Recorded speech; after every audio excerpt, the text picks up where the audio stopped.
Welcome to In the Zone and Construction Executives Live, brought to you by U.S. Construction Zone, bringing you strategies for success with construction innovators and change makers, including In the Zone peer-nominated national award winners. Here's your host, Jeremy Owens. Welcome back to Construction Executives Live. I'm your host, Jeremy Owens, in very sunny and hot Northern California, where it's going to be a balmy 114 this weekend, so I'm not too happy about that. Thanks again for attending. I see a lot of familiar names and faces. Thank you so much for being here and for taking your valuable time. We have an important subject to talk about again today. A couple updates. If you can check out usconstructionzone.com, I wanted you guys to take a look at our newly created shop where we have construction-related goods and services. Take a look. I'm open to your feedback. I think there may be a few of you who sell goods and services in the construction industry, and I wanted to let you know that we're open to adding your products or services to our site as well. So please take a look at that when you get a chance. Also, a couple other things. If you want to learn a little bit more about me, I was just on the Builder Nuggets podcast. Go to buildernuggets.com. Dwayne Johns interviewed me the other day, and it is now live and on their website. Really cool conversation, and it talks a little bit about my history in the construction industry. And today we are sponsored again by the great team at build12.com. Automate your construction business into a revenue-generating machine with the Build 12 system. As I mentioned last time, I'm getting ramped up with this program, and I really like all of the features and benefits it has. Take a look, mention U.S. Construction Zone, and they will give you a screaming deal. Again, build12.com. We have a great show for you today. The title is Innovation in Recruitment, the Roadmap to Attracting Youth in the Trades. And this is obviously a hot button topic. This is near and dear to my heart. As you know, I'm third generation in remodeling, and we have struggled with especially the labor force for really going on close to 10 years. It seems to be a slow trickle where it just slowly started to really affect our business, and now it's to the point of like, we really have to figure this out. And here's a couple of stats. For every 5 people who retire or leave the skilled trades, only 1 new person enters the labor force. This trend is creating a shrinking labor force in an industry that is growing rapidly. So as a result, demand for people in the trades is exploding. This demand will contribute to stability and wage growth in these careers over the next decade. We're going to learn from an industry expert today as we discuss this important topic and valuable ways we can attract more youth in the construction industry. Today, you will learn some valuable tools that hopefully you can take back to your team and really implement today. And our special guest today is Clay Coffman. Clay is the co-founder. He is the co-founder and CEO of Trade Foundry, a talent platform helping connect America's next generation of talent with careers in the skilled trades. Previously, he was the co-founder of a venture-backed startup called Zago in the real estate technology industry, and prior to that, held various roles in sales, marketing, and product development. Clay is passionate about solving America's skilled labor crisis by using technology to attract talented young people into careers in the trades. So please help me welcome Clay Coffman. Clay, thank you for being here. Hey, Jeremy. Thanks for having me. Excited to be here. Thank you. As you know, you picked a hot button topic here. I mean, I guess I just wanted to hear a little bit about your background as an entrepreneur and how you kind of came to come to the construction industry. Yeah, so I think you covered a bit of my work experience there. I have a bit of a non-traditional background, at least for, venture-backed tech founder. Grew up in the Midwest, family of entrepreneurs. My dad grew up on a farm in Missouri. So farmers, entrepreneurs. He had 6 older siblings, uncles who worked in the trades. And we moved to Kansas City when I was a kid. I actually went to school in Canada, which was obviously a little non-traditional. I went to school for computer science and business. And when I got back to Kansas City after being in Canada for a few years, I met my co-founder, Adam. I was working in the solar industry for his commercial solar company. Okay. in Kansas City, and we ended up spinning Zego out of that company. We took some of the IP that I developed there and repurposed it for the real estate tech industry. And we sold that to a company called Paylease in San Diego. I moved out there. I was there working in product and engineering for a few years, and then worked for a blockchain startup for about a year. And then I took, last year I spent some time trying to figure out, what do I want to work on for the next decade? Like, what's a big problem that I'm really passionate about, something I feel good about working on. And Adam and I had reconnected. We were kicking around a few different ideas, and he had brought up this topic of the labor shortage in the skilled trades, like just the general skilled labor crisis. Right. And it sort of it wasn't something that I had been thinking about proactively, but it immediately resonated with me.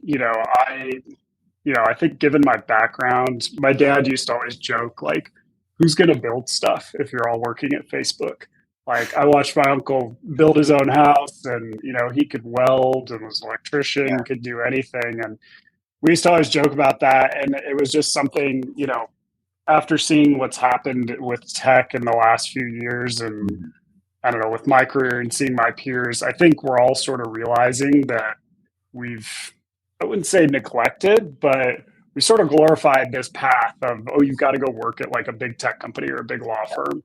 Definitely. And there's so many different pathways to success in this country. And so, it really just kind of came up. It was something Adam had been thinking about. And it just aligns with a lot of things I care about personally. And I think it's a really important problem for us to solve as a country.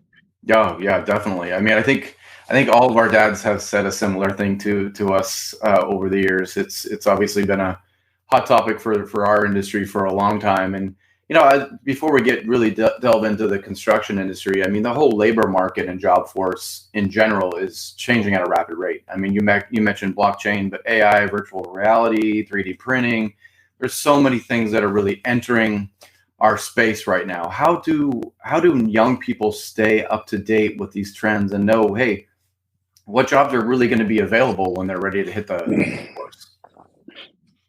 So I think it's definitely tough, because what you learn in school is always going to lag what is kind of being developed at the bleeding edge. Sure. So I think back to, I'm 31, so I'm not that old, but I'm 10 years out of high school. And I think back to how did I keep up to date on, things I was interested in, technology. And there's still the traditional news outlets. Are you reading Wired? Are you following the right journalists on Twitter? You kind of have to be thoughtful about what you're consuming. YouTube is amazing. Like, you can learn pretty much anything on YouTube. Yeah. Reddit.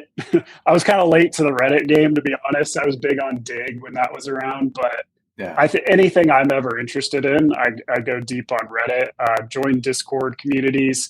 I have two younger brothers. One of them, he just graduated from college, and we've kind of talked about this, and I don't think much has changed in the last 5 years in terms of, the tools that you can use to stay up to date on stuff. It's still Twitter, it's still YouTube. I think maybe what's changed is a lot of those same content producers are on TikTok now, and it is really high quality content. So I think the best way to do it is just be really thoughtful about the content you're consuming, and, try different things, explore different subreddits. And when you do find something, especially if it's software, contribute to open source, get really involved in the community. People are generally pretty friendly and helpful. Yeah, no, I mean, it's like you said, you have to be proactive in kind of learning where the industry is going, right? You can't just do what we used to do, which is go to high school, go to college, and then everything will be kind of fall in your lap, or you'll figure it out in college. You really have to be proactive. And, I think this as parents do, parents have to be proactive in helping their kids figure out that career path, right? It's not always just, hey, just go to college. And I know with all these technology advancements, how should we as a society change the way we view college and higher education? I think we need to, college, at least from my own experience and peers and just what I've seen and heard from, people who just graduated college, it's still very much about the experience of going to college for 4 years, especially if you go to like a state school in a college town. It's Mhm. not as much about the skills you're learning, which, there's pros and cons. I think it's a really important, like formative time in your life, and meet a Sure. lot of friends, you build networks and, critical thinking and all the arguments for like liberal arts degrees. But Right. I think as a society, we have to think about what is the purpose of college? Like it's to teach skills that can make you effective in the workforce. Right. And so I think we'll see. I don't know if college, I mean, all these things take time too. So obviously none of this will happen quickly, but I think we'll see a shift towards. I just don't think it takes 4 years to learn a lot of things. Like Right. that's just a really antiquated way of thinking about it. Like you can go to a coding boot camp and learn JavaScript in 6 months and make 100K a year as a web developer. Right. It's just there's very few things that take 4 years to learn anymore. So I think you'll see more acceptance of taking these sort of non-traditional path today of like, I'm just going to go do a coding boot camp right out of school, or I'm going to go do an apprenticeship instead of going to college. So, Right. Yeah. Was it different in Canada? I'm just curious, like, was there more emphasis on trade schools and wood shop and things like that in high school? I mean, that kind of went away for me as a kid. It was like we were the last generation to even have a wood shop class, but that pretty much went away right after I graduated. I didn't go to high school there. Obviously, a lot of my friends did. I will say it's definitely more, and I lived in Denmark in college for 6 months and have a lot of friends who grew up in Germany or in the Netherlands. And I think Canada is closer to Europe in that it's more acceptable to just go into the trades. Like I have friends from Vancouver where I went to school who just owned like a plumbing company or went into HVAC or did electrical, went up on the rigs in Alberta and worked for a few years. And that's totally normal. Like I think from a societal perspective, those friends just hung out with like my friends who went to college. And so I think, I don't know if from a structural or educational perspective, they put a more of an emphasis on it, but from a social and cultural perspective, it's definitely more acceptable to right out of high school, just go straight into the trades. Like that's a very common path. Yeah. And it brings up something that I was going to bring up later, but what happened with our society in terms of skilled trades? Was it the push to college that made skilled trades appear like it was lesser than? I guess just talk a little bit about the cultural, structural, societal issues that really kind of led to our labor issues. I mean, if you go, there's a really good book, and this is another reason I'm really passionate about this. It's like I'm really interested in like the student debt crisis and just this whole industrial education complex we have. There's a really good book called The Debt Trap by I think he's a Washington Post reporter, Ben Mitchell, that I read last summer before we actually started this company. And he talks about how a lot of this came out post-war GI Bill. Everybody went to college, it was free, and it sort of became like a pathway into a better life. Sure. And I think we haven't really adapted to how jobs have changed. Like I said earlier, you can learn how to be a software engineer in 6 months and nothing has really changed. I think that a lot of it actually happened recently, like from a structural perspective with like No Child Left Behind, so much of compensation, or not compensation, but funding for schools and school districts is tied to academic testing. It varies, depending where you are, but I still hear from guidance counselors that, they agree with a lot of the things that we say, in environments like this, like too many kids are going to college, but their funding is tied to how many kids can I get into college, or how do they do on these standardized tests, which are very academic. So I think that's part of it. There's also the social aspect. I mean, I think back to when I was in high school, nobody wanted to go to their graduation party and be like, yeah, I'm gonna be a plumber. Maybe that was just the community I lived in, but I don't think that's the case. I have seen there's schools that are doing like signing days for kids going to the trades, which I think is awesome. Yes. But I still think that there's a bit of a stigma around, I'm not going to go to college. I'm just going to go do an apprenticeship and get into the workforce, which me now, at 31, like that's exactly what I would be telling 18-year-old me to do. Like, I think that is, if you want to be, own your own business and make $1 million, like I think that is the absolute best path to do in this day and age. Yeah. How does that stigma go away? Because I think the same way. I went and got my degree. It was just a piece of paper. I ended up just going into the family business, into the trades, and I kind of always think back and I go, why? I did it because it was a society pressure almost. It was like, and maybe even like I didn't want to appear not motivated, so it was kind of a pressure that I didn't even realize at the time. That's why I did it. I could have definitely started my career 4 years younger and been as happy and in the same exact spot in the same exact chair right now. These things take time. Like, I'm sure everybody here knows about Mike Rowe and what he's trying to do.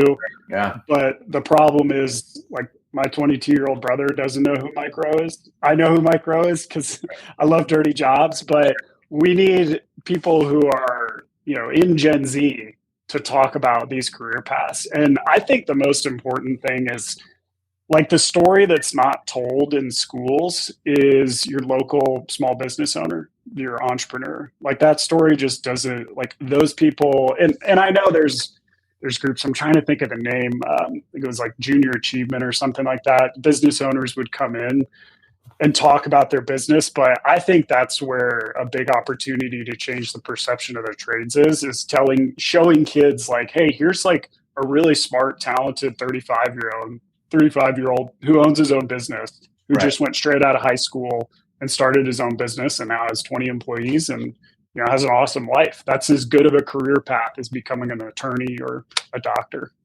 Right. And I think, one of the missing pieces that I see in high school, because I have 2 high school age kids now, is that they didn't get that discussion in high school. The only discussion you get in high school is college. And it's still a heavy push. It is still not talking statistically about the student debt crisis. There needs to be more financial sense for one, but for two, there's not a lot of wood shop and auto shop and all the stuff that I had as a kid. So really they don't talk about that. They should definitely have business owners come in and talk about various career paths and then how to get there. Right. So I think that's still a missing piece, is that from the high school age, it's still kind of lesser than.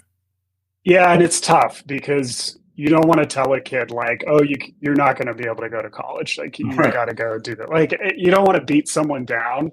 Right. I think it's more, you just need to make it so it, like I even said it earlier, this alternative path. It shouldn't be an alternative path. It's just one of the ways you can go. Right. And like, I think Germany does this really well. They call it like the dual system. I think like 80 or 90% of students do an apprenticeship in high school in Germany, and 50% of them go into that field and do a trade when they graduate. Yeah. And if you look at, I think there was a survey, some study that I read where they looked at mid-career earnings for, workers in Germany and skilled and unskilled trades and like blue collar, white collar jobs. And the trades, it was like 92% of what their more academic counterparts made. So part of it is also like, we just have to, from a societal perspective, make sure that people are making enough money that this is an attractive career path. Right. And that's not the barrier right now, I think, but people knowing about what a plumber makes or an electrician, it's legit money. Probably more so than someone that's just graduated college, correct? It is, but I don't think we do a good job of spreading the word. No. Because before we started this company, I did probably 50 20-minute interviews with 18 to 25-year-olds all over the country, college, no college, just to get a better understanding of like, what is their perception of the skilled trades.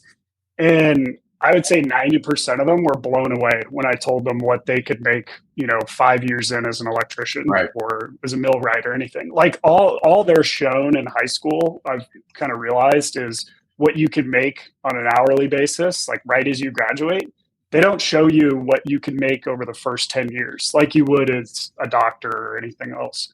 Right. So I think as an industry, we just have to do a better job of not just showing like, oh, you can make $30 an hour, saying you can make 100K a year, full benefits, 401k match, like just like you would talk about any other job. Right, right.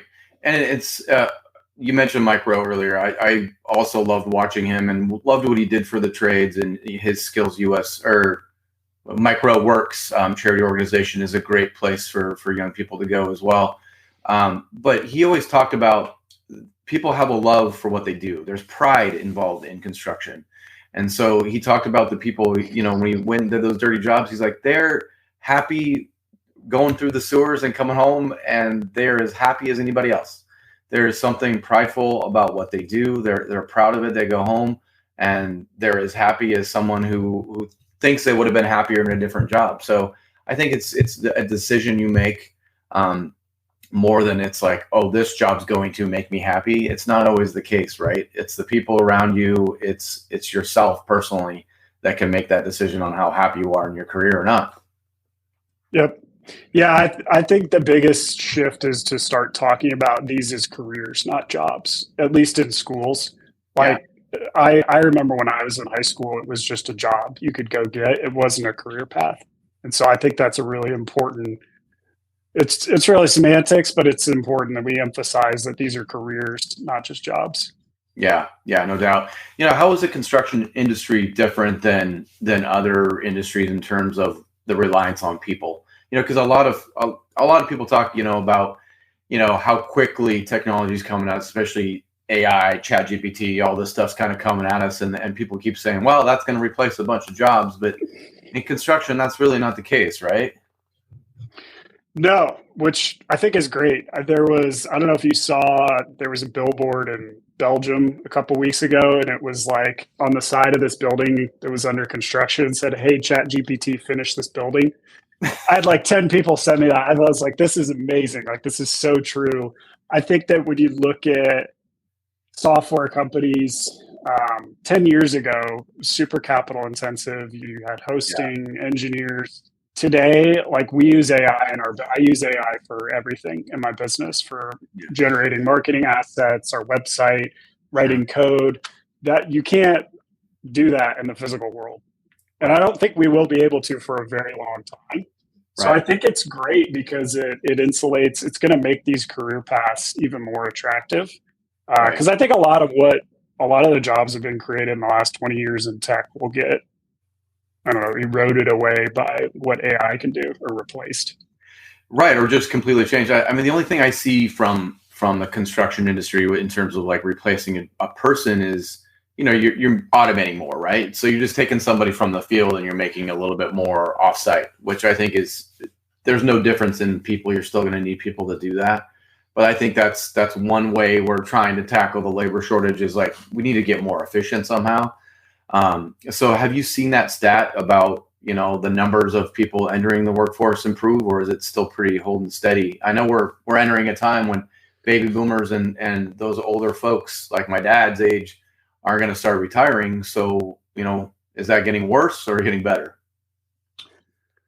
I mean, I think some of the economic data can be misleading at times, or if you watch Bloomberg, like it sounds like the economic data is getting better, at least related to employment. You talk to small business owners and they don't agree with that.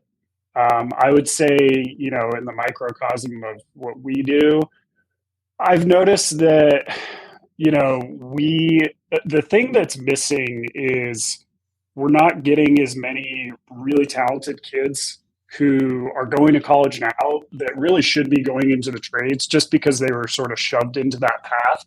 Right. So it's pretty easy to find like general labor, unskilled labor, but it's getting really, really hard. I'm sure everyone knows this, to find the really skilled, like really highly technical skilled people. Right. I can't really speak, you know, I'm not an economist. I can't really speak to if that trend is changing across industries or across the country, but I think that it's definitely gotten better from where we were a few years ago.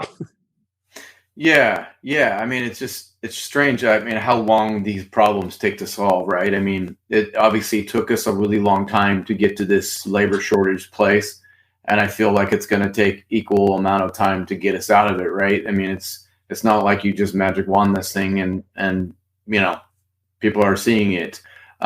So, I mean, kind of talking about these younger people, and, you're younger than I am, we have a hard time understanding the Generation Z and millennial generations.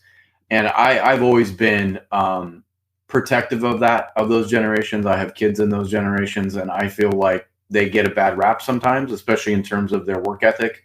I just think they think differently than a lot of us do in terms of what they want from a career. And so I guess, like, speaking a little bit about since you're speaking to a lot of young folks, what are they really looking for in a job?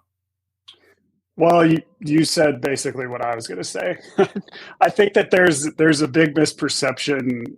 I hear talking to executives who are a little bit older that, oh, this generation doesn't want to work. And my youngest brother's 22, and he's one of the hardest workers I've ever met. I don't think that's necessarily true.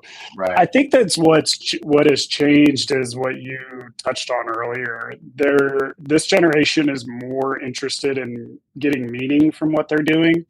Mm-hmm. And I don't really know what the root cause of that is. Maybe it's just they're more aware of the impacts of, what industries are doing, because they have access to the internet their whole life. They're just more aware of what's going on and the implications at a macro scale for like what their company might be doing if they go work at like an Exxon or something.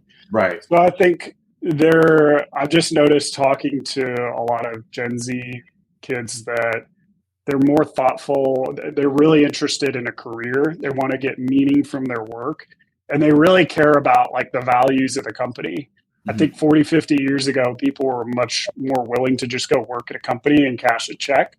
Right. I think now there's definitely more interest. Like they want to be able to go to your website and see, do you care about your people? Like, what is the mission of the company? What do you guys care about as an organization? They want to see like, who's the leadership team? I know that I talk to a lot of people and they want to know like who works at the company, who runs it, what do they care about? So I think the values and getting meaning from work is what they really care about. I mean, I just look at that as so valuable. I mean, we, in my generation, and certainly my parents and my grandparents especially, it was about loyalty, right? It was like, start a career, you want to hang on because there's some, I don't know why. I think there's some security there, and they benefited. Employers really, rewarded their employees for loyalty. But obviously that changed rapidly, and that there's not a lot of loyalty. There's a lot of careers that, you're changing every year or two, which is crazy wild to me. But I mean, I think social responsibility of that generation, of these younger generations, is great, because before, like you said, it was about cash and check and really ignoring the bullshit that happened with the management, or how irresponsible they were, whether that's, pollution or whatever. So yeah, you're right. I think they look for, how is this company different? And I think contractors in general and construction companies in general have lacked having that on their website. They lack the people-centric. They always want to appear big. They have pictures of the skyscraper they built or whatever, but they don't have a picture of the people, the family, like you said, the core values. What charity organization do you give to? If you go to a lot of websites, there's not a peep about it. Like, so do you not give money away? Is it all about money? So it's like, it doesn't seem very difficult to have those things on your website or to really talk about them. But for whatever reason, if you go to a lot of websites, you'll find the same thing. There's not a mention about any of that. Yeah, I think, the top companies in this industry do a good job of it because they have people dedicated to that. They have HR teams. I think where the gap is these kind of smaller 400 or 500 person companies where you have a very small HR organization that's more concerned with payroll and kind of internal things, and corporate website gets neglected for a few years, and there's not as much emphasis on those things. So it's definitely changing. I do see really good website. We just kind of started prospecting and sales movements, and I'm looking at a lot of websites, and there are companies that are doing a really good job, but I would say for the most part, it's still sort of a gap here. Right. Yeah. Like they're just lacking a little bit. And, also based on some of your conversations with some of those younger candidates and people in those younger generations, what are some of the biggest, I guess, sources of confusion or misperceptions about the trades? And then two, the barriers to entry? Well, there's a lot of misperceptions. I mean, it gets back to the lack of this being taught in schools. Right. And I think a lot of it also is when it is taught in schools, it's taught by someone who's never worked in the field. It's taught by like a guidance counselor who's reading from a website or something like that. They don't really know how to talk about like the day to day or what it's like to work at a big company. Right. It's definitely confusing. You know, that was one of the first things is, you know, I came to this as an outsider and had to learn as quickly as I could and sort of put myself in the shoes of an 18-year-old who just graduated high school. Like, how do I become an electrician? It's really confusing. If you Google that, the first thing you'll get is trade schools. And you talk to some employers and they don't want to hire people from trade schools because, you know, sometimes they come in entitled. Sometimes if it's like HVAC or something, there's like a certificate that doesn't really mean anything. Right. Or you can go do an apprenticeship, or it's just really confusing. Do I go to residential? Do I do commercial? It's not clear what that career path is. So I think as a kid, it can be really confusing and daunting. Yeah. Yeah, no doubt. So for those of us who don't know, what's the difference between apprenticeship and a trade school? Well, trade schools, I mean, I'm not like bashing on trade school. I think Right. trade schools serve a very valuable purpose. It depends on the trade. Like there are some really good trade schools. There's some trade schools that are, you know, for profit that I think just churn out students, kind of like some coding boot camps too, with a certificate and kind of Sure. send you on your way. And it may or may not be meaningful in the industry. Right. I think apprenticeships are definitely more ideal. You're getting paid to learn. That's what we say in like all of our ads. And I say it to students all the time. And we even hear people say it in screening calls and interviews like, oh, I'm getting paid to learn. And I don't think that we do a good job talking about that in high schools. Like I remember when I was in high school, there was no concept of an apprenticeship. No one ever talked about that. I had never heard of that. No. There was internships, but that was unpaid. But Right. I think that apprenticeships, and if you talk to a lot of people, you talk to anyone in this industry, especially if you want to become like a commercial electrician or go into industry, like apprenticeship is absolutely the best way to do it. Right. Right. So, you know, as an industry, obviously, like you said, if you Google how to do something and you don't get results, I mean, obviously, again, like we said before, that's an industry-wide problem. How do you go about fixing? Is it companies like yourselves that need to go and be the educators? Because it just seems like you said, like everyone is so busy and wrapped up in what they have going on, and there's not enough like, hey, we need to have when someone Googles this, we need to have some options there, you know, from an industry standpoint. Yeah, I mean, that is really why we started this company. We started with a problem. How do we solve the skilled labor crisis? And we sort of figured out from that, all right, there's not enough young people going into the trades. Okay, how do we solve that problem? And we had this sort of original vision for creating like a coding boot camp model for going into the trades. You could do a lot of it virtually, maybe a week in person. That's still something that I think we'll inevitably do. I think that really needs to exist. There's obviously people working on this. Like as an industry, there's NCCER, you have a lot of big associations that are doing a lot of really good content.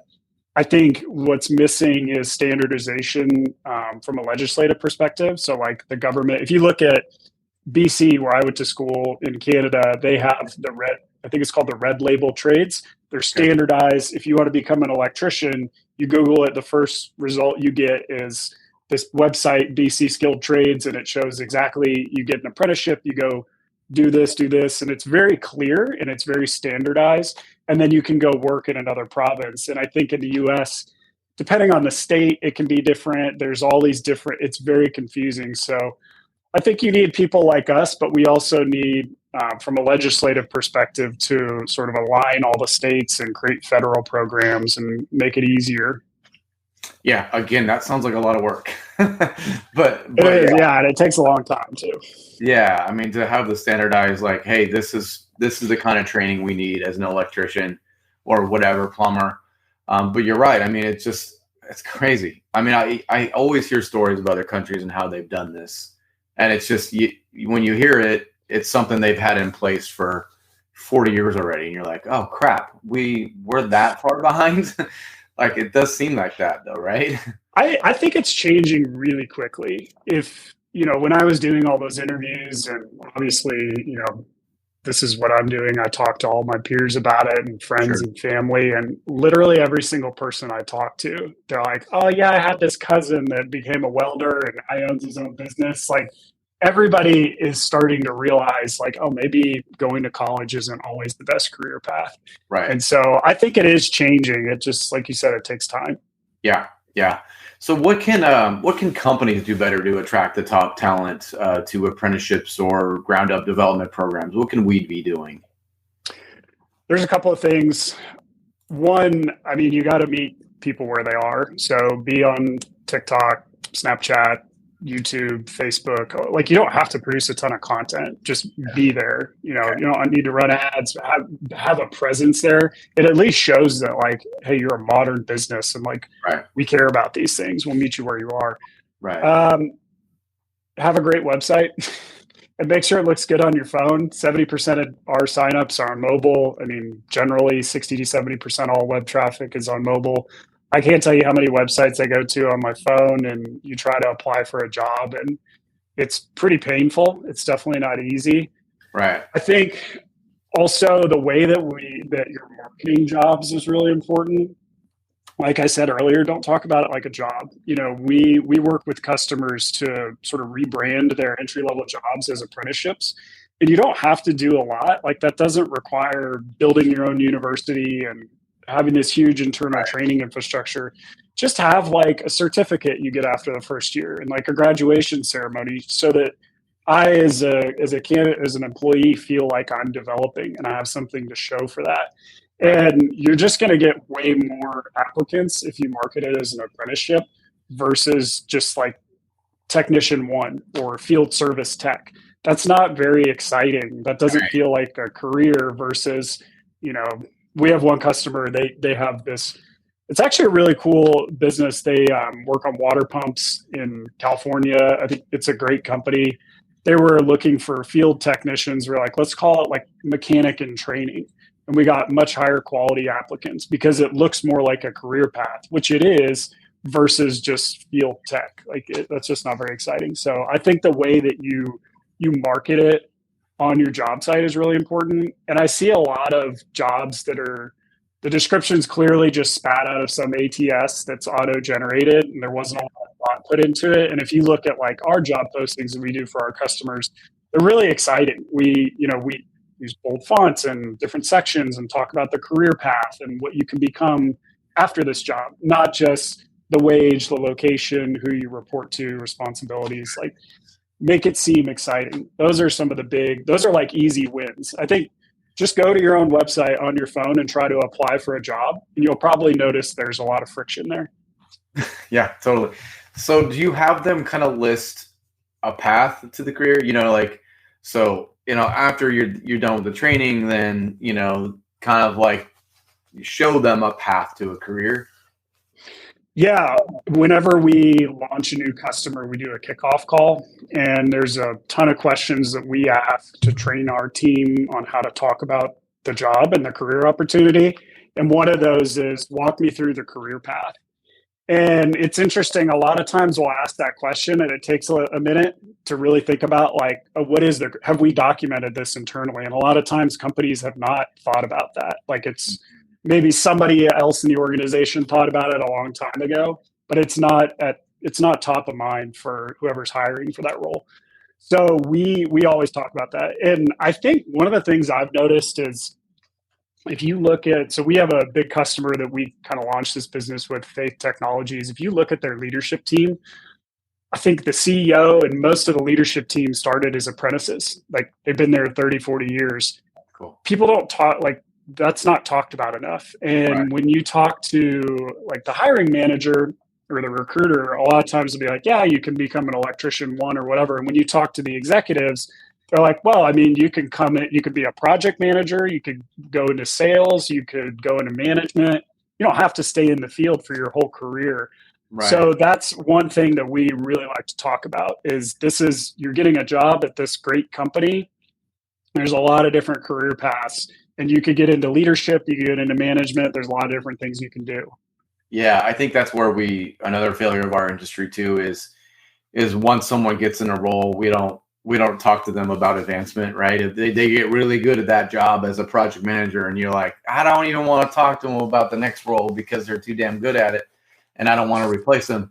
But like that needs to be part of our strategy as an industry. Is like we need to show people a path to, what do you like doing? Do you like to be in the field, or do you like to be in the office? That kind of thing, and then show them a way to make it, more rewarding. I mean, it's a problem for tech companies too. You've got to.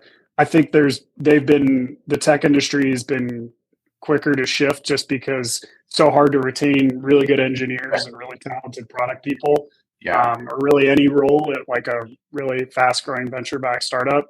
So you check-ins once a month, like how do you feel about your career? And I think that is something that construction companies need to do as well. Like you should check in with your direct reports once a month or once a quarter. Like, how are you doing as a person? Like, do you feel good about where you're headed from a career perspective? Is there any training you want to do, professional development, stuff like that? Yeah, totally, totally. So how was that whole recruitment industry change? Like, I don't know a ton about it, but like obviously what you have created with Trade Foundry is got to be where recruitment and where you're finding young talent is heading, right? I think the important thing that we're doing that we have to do as an industry is look outside the traditional talent pools. Like when we bring on a new customer, we use AI to generate a bunch of different marketing assets and run ads on Facebook, TikTok, Google to try to find candidates that aren't already looking for a job. Maybe they're driving DoorDash or Uber right now, and they see an Instagram ad and it sends them down this path into a career in the trades. So Right. I think you have to do things beyond just posting a job on Indeed because that talent pool kind of is what it is. And I mean, those are still the best way to find people, but we have to, as an industry, kind of branch out and try to pull new talent into the talent pool. Yeah, and you're right. And we talked about Micro being a champion for maybe our generations and maybe even generations beyond ours. But if we don't have that young champion, that face, right? Like they always say, like you need to be able to picture yourself in that career, and whether that is a diversity situation or a woman or like just someone younger. If you don't actually see somebody doing it, what are the chances? You're going to be like, I don't know anybody that's in the trades. I don't know. Mike's great, but again, like most people my age don't know who Mike is. So we need The Rock, or I don't know. I mean, I'm not that with it, but we need some younger celebrities to get involved in. Yeah, no, totally. I just want to talk a little bit more about Trade Foundry. When did you start it? And you kind of talked about the problem it's solving, but kind of rehash that. So when did you start it, and what exact problem are you really looking to solve? Yeah, we started working on the problem last fall. So started talking to people who own construction companies, people in the industry, investors, operators, did a bunch of interviews with young people to really understand the industry, talked to some high school counselors. That was all last fall. And that was when we kind of validated that like there really is a need here for something like a LinkedIn for the trades or a coding boot camp. Like we need a new way to draw in new talent. Yeah. So we started this company in November of last year, and we launched. We've been running a pilot. We started running a pilot with Faith in February, and we've been working with them for about 6 months now, marketing their apprenticeships, apprentice electrician roles. We just brought on a few new customers in the last month. Our first sales guy started about a week ago. Cool. So we're really just starting to ramp up. I feel like we have a good product now, and we've kind of found our product market fit. And so we're starting to scale out to other customers now. Cool. Right on. So how does that work? I mean, we talked about, maybe you're on Instagram doing an ad or something and you find a young candidate, they go down the rabbit hole, they end up on your website. What does it look like for them? How do they, join, I guess? Yeah. So we have a really dynamic onboarding experience. It's different based on whether it's a job that requires experience, whether it's an apprenticeship. Like the whole onboarding experience is very different. I'll walk you through, our wheelhouse is an apprenticeship program. We can go out and market that. We have existing marketing content and ad campaigns we can run that say like, hey, are you looking for a new career? Do you want to get paid to learn? Do you want to become an electrician, learn a trade? Right. So when we onboard a new customer, we'll build out ad content for them. We'll start running campaigns in their area. We'll manage job postings on Indeed, ZipRecruiter as well, do proactive headhunting for resumes that are there. When a candidate clicks an ad, they get a link from us. They'll fill out a form, they get a link, a text, and an email. We found text works way better than email. Almost no one does email. Text is by far the best way to do it. So they click that link, they create their profile, they can do it all on their phone. We ask them to record a couple of videos just to kind of learn more about their character. Like what makes you a great hard worker? Why are you interested in a career in the trade? Stuff like that. We have them take a mechanical aptitude test, which it's not really an IQ test. Like I've taken it and we've had people take it who maybe you wouldn't have thought they did really well, but they've been working in the trades for like 10 years and they crushed it because it tests like how well do you understand how tools work and how basics construction physics work. So that's their profile. We can kind of customize that whole process. Like if there's requirements, do you need a journeyman's license or something like that? Right. Once we have their profile, we have a team that does a screening call, verifies all that data, talks to them, makes sure they understand what they're getting into. And then if we really like them, we'll send them to our customer for a final interview. We found that middle step is really important. Like, I don't know what's going on in a lot of high schools, but a lot of kids aren't prepared for an interview. And so we do a lot of coaching to talk to them about like, hey, are you really willing to get up at 5:30 and get to a job site at 6? Are you willing to work hard? Like, do you really want to pursue this as a career, not just find another job? And so that's helped a lot with our customers and improving their retention. Yeah, no doubt. So how does it work from an employer standpoint? Yeah, how do they get involved?